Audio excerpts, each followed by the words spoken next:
Jerry Mallory here for SB Nation and PrivateTrade.com. The Lions training camp has been going on this week. That means we're getting that much closer to the preseason, and more importantly, we're getting that much closer to the regular season. Now, we're all seasoned Lions fans, okay? We're veterans at this. If you're on PrivateTrade.com, you're a member of that site, you're a member of SB Nation. You've been doing this training camp thing probably for a long time.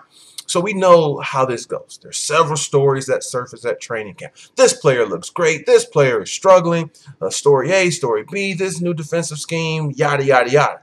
And I don't have any exact science to it, but I'm going to say out of every 3 to 4 stories that you hear, maybe, just maybe you can believe one of them.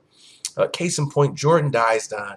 He was the champ. He was the king of training camp. Several of them, a linebacker that we drafted in the second round. And as we know, he fizzled, did nothing at the NFL level. So I'm going to give you 3 stories that have been talked about by more than one reporter, by more than one news piece via our newspapers, internet, TV, whatever you want to call it. And of those 3, I will tell you the one that is most likely to come to fruition having an impact in the regular season. So start off with a positive one.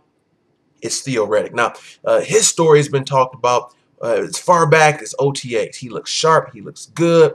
He's poised to have a breakout season. Even some websites talking about he's a fantasy league sleeper. Reggie Bush has been talking about him, the coaches. And so Theo Riddick, yes, very good career at Notre Dame. I feel as though he should have been drafted earlier. Really like the pick. Could this be the breakout year for him? Well, if you're listening to the training camp stories, the answer would be yes.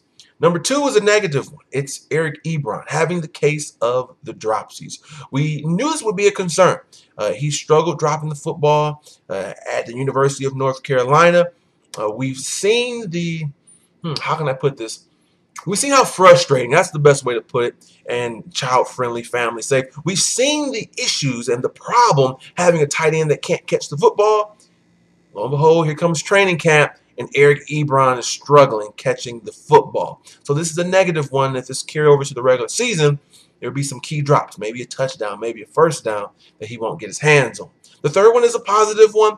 It's Ryan Broyles. He's healthy. He's cutting. His weight distribution on his legs are good. He's showing no ill effects from the ACL or the Achilles injuries. If this comes to fruition, it means he'll be healthy. I'm not saying he'll play all 16 games. Maybe he'll play 12, 13 games, have no major injuries, no major setbacks. So, of these 3 training camp stories, the one I think will most likely come true, I hate to be the bearer of bad news, but it's door number 2. Eric Ebron struggling with the case of the dropsies during the regular season. For Theo Riddick, I'm not saying he's not going to be improved. I'm not saying that he's not going to have a much larger role in the offense. But in order for him to have a breakout year, it would probably have to be an injury, considering the depth chart has Reggie Bush and Joique Bell ahead of him. Even Mikel Leshoure will be battling with him. He's going to have a larger workload with the new coach. So in his limited snaps, he may make the most of it, but having that breakout year is going to have to be him climbing up the depth chart, and probably have to be several injuries. So I'm canceling that one. With Ryan Broyles, love the guy, great college career, but it's just hard to believe he's going to stay healthy. Keep in mind this. Players get hurt all the time. It's the NFL. You don't even have to have a guy like Broyles. Hey, Peyton Manning played all these years, had a neck problem, missed a year. Tom Brady played so many years in a row, no health issues, no injury issues, tears his ACL. So Broyles can have a big setback of an injury that's unrelated to his previous one. So that in and of itself, not to mention his history with getting hurt, makes me eliminate him. Eric Ebron, I think he's going to have a solid rookie season.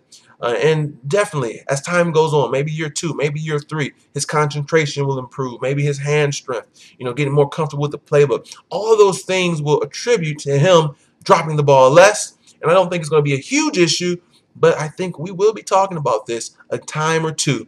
Man, Eric Ebron dropped 2 passes. He dropped a touchdown pass. I see this being one of the 3 stories that I mentioned that will most likely come to fruition for the regular season. Do you agree? Do you disagree? What training camp story, what training camp player do you think will be good as an indication of how they're doing at camp? That will be bad as an indication that they've been doing in camp.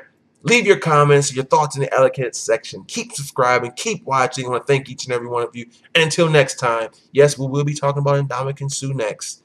It pains me to talk about him potentially leaving, but we will be doing that. Till then, it's been Jerry Mallory for SB Nation and Private Trade.